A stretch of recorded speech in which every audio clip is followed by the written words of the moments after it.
What's going on, y'all, and welcome back to the channel. I hope everybody is enjoying the start of their Saturday morning. So let's go ahead and dive right into these topics. And the first thing I want to talk about is the fact that Michael Archer II, D'Angelo and Angie Stone's son, recently made an appearance on Tamron Hall.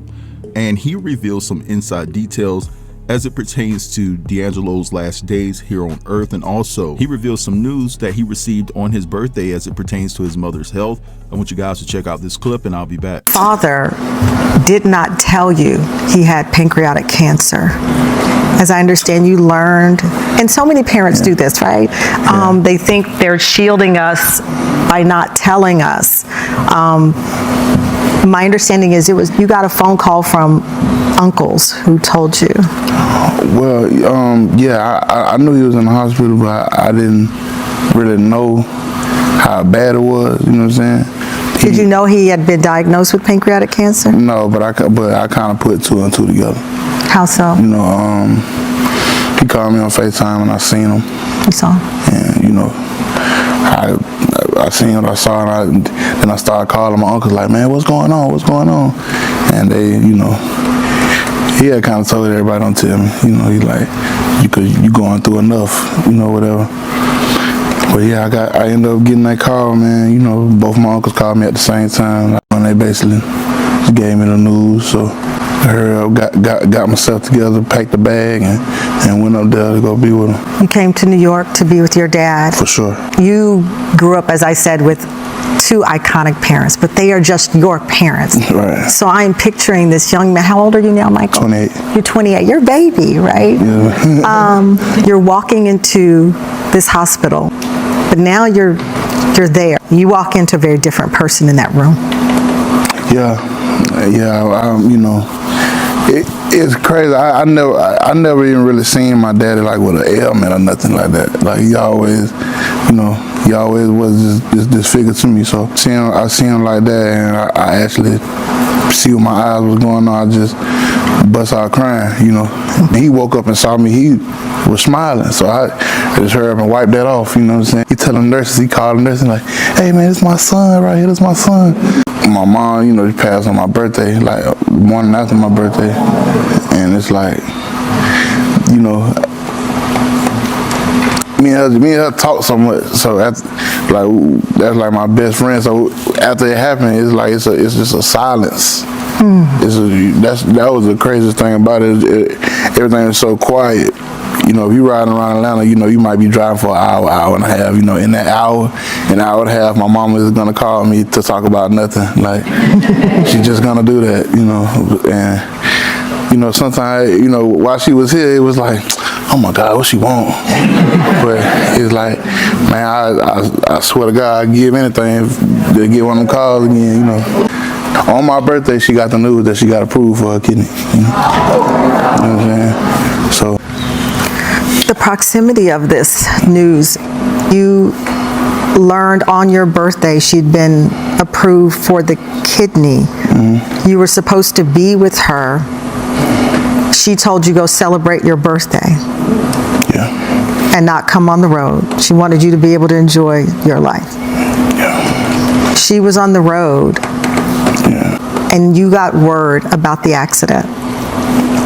Yeah, so I went out that night, you know, went to the club or whatever, you know. I had these two new records I was putting out, so I went to the club, had the DJ play it, you know, had a good reception or whatever. So I get in the car, I'm trying to call my mama to tell her, like, man, these new songs bumping, man, they gonna work, man.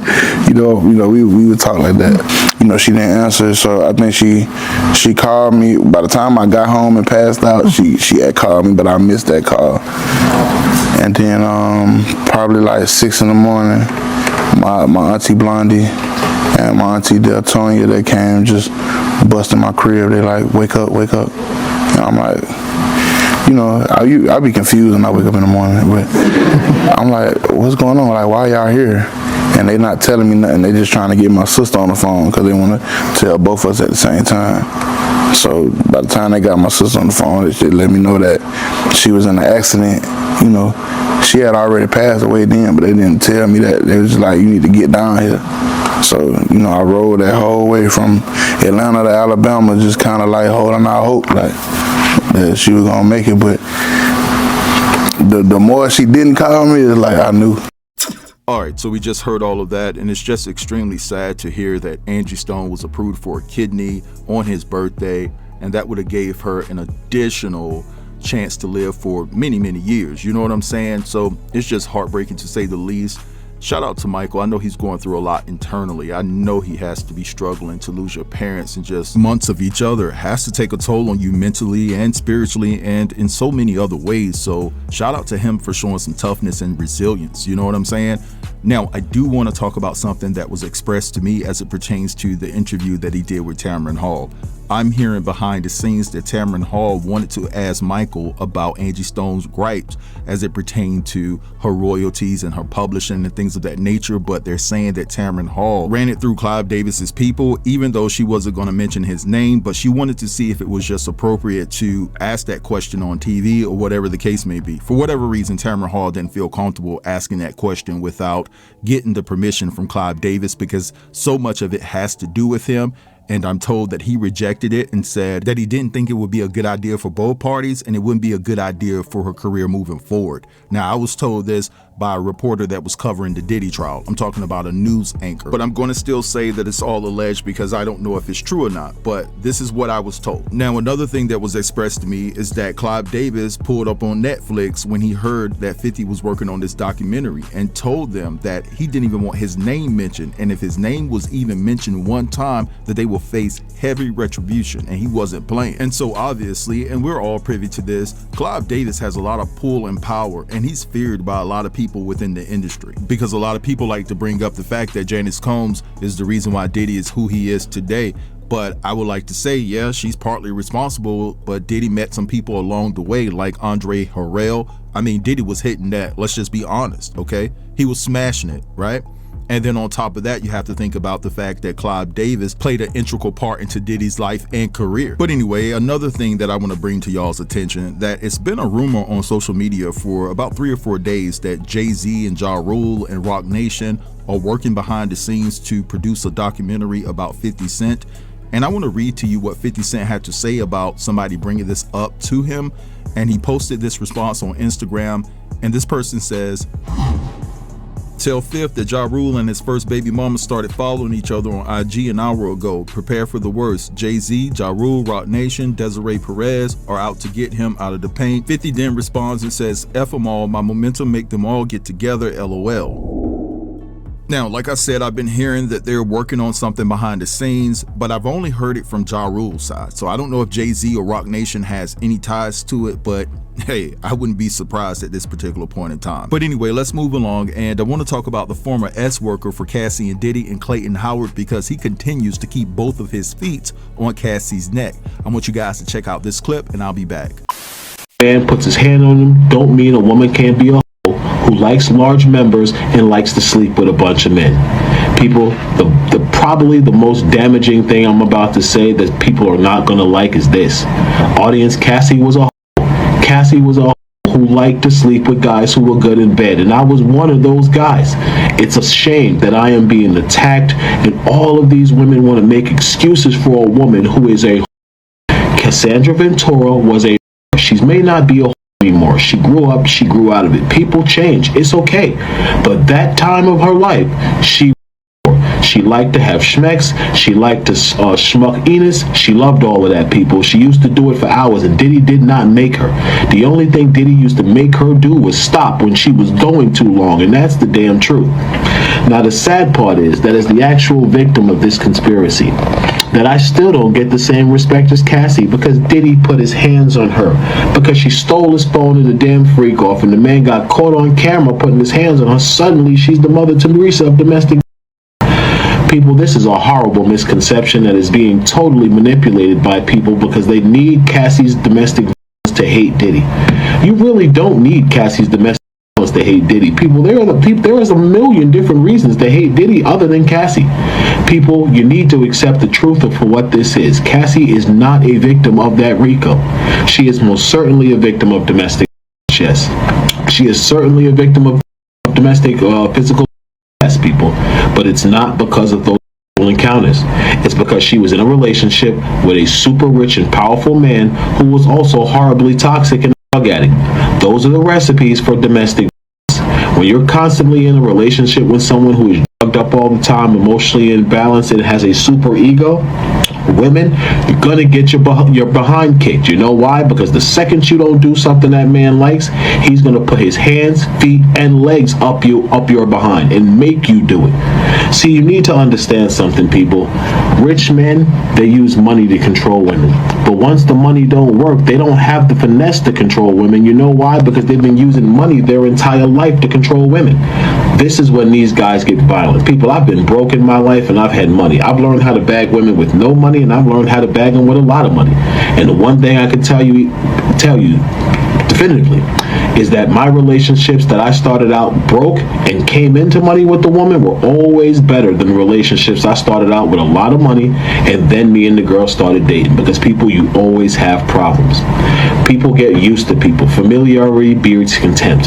Cassie was probably amazed at Diddy when she first dated him. She thought she was dating God, but after a while she realized that he was a fallible man and he was imperfect partner in these free calls. But so was Cassie.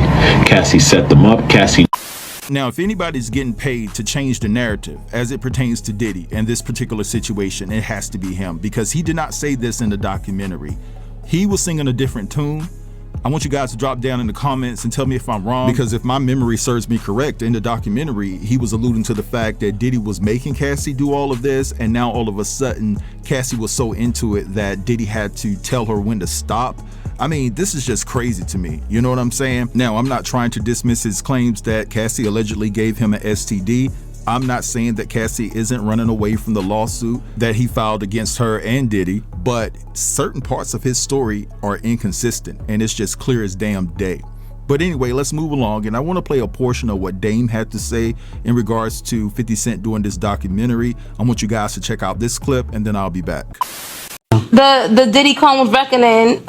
Did you check it out? Yeah, I saw it. Okay, so we know that you were saying that it was not going to come out. So how do you feel that it actually is? I honestly thought, based on like moral codes and like coming from where like a street ethic, I honestly didn't think that he would ever do that. Why though? Because I wouldn't. You didn't know that would be a good question. Why? He has done because it's just not my job to tell. I'm not a black man that's going to tear another black man down. Let them do that.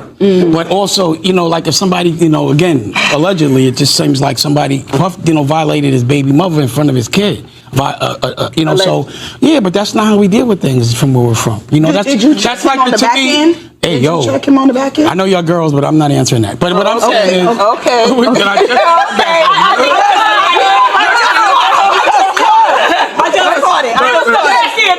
I just caught it. I gotta let me answer the question. So again, you may not understand like a moral conduct for a grown ass man from where I'm from and where I thought he was from. There's just certain things and like it's not for us to tear somebody down. So for example, if I'm a criminal and I see somebody doing a crime, I'm not telling. If it might be a violation, like they might be doing some that might be like a violation to a kid, then I got to go handle that. If I sign on to the street. So for me, I'm not going to do that because that platform is not black owned. I'm never going to tear a black man down for a white man ever in my life.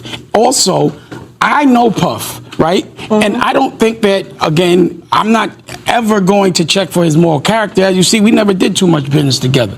But it would never be me to be the person to deliver that. Let them do it. So probably another person, I would say, go ahead, do that.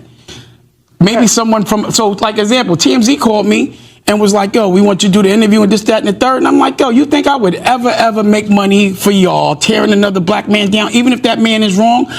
If I'm a black man and I want to do something, I'm going to go tear down a man. I'm not going to tear down a black man. There's so many injustices that we see other people from other cultures do, but we don't say nothing, and they always send us to tear us down. Are you serious? I would never, ever condone a black man tearing down another black man for a white man. That will never happen. And we don't hold each other accountable. And also another thing, just on my moral code, if a man did that to my girl, and I felt like I'm violated, I got to wear that, or I got to handle that different. But I'm not making a documentary. I'm going to go go deal with it, but that's just how other people deal with things, and that's how I deal with things. So the question you asked me was why I said that, because I never in my life would have thought that 50 Cent would make a documentary about another man from our culture just because it seems that the dude might have tampered with his woman.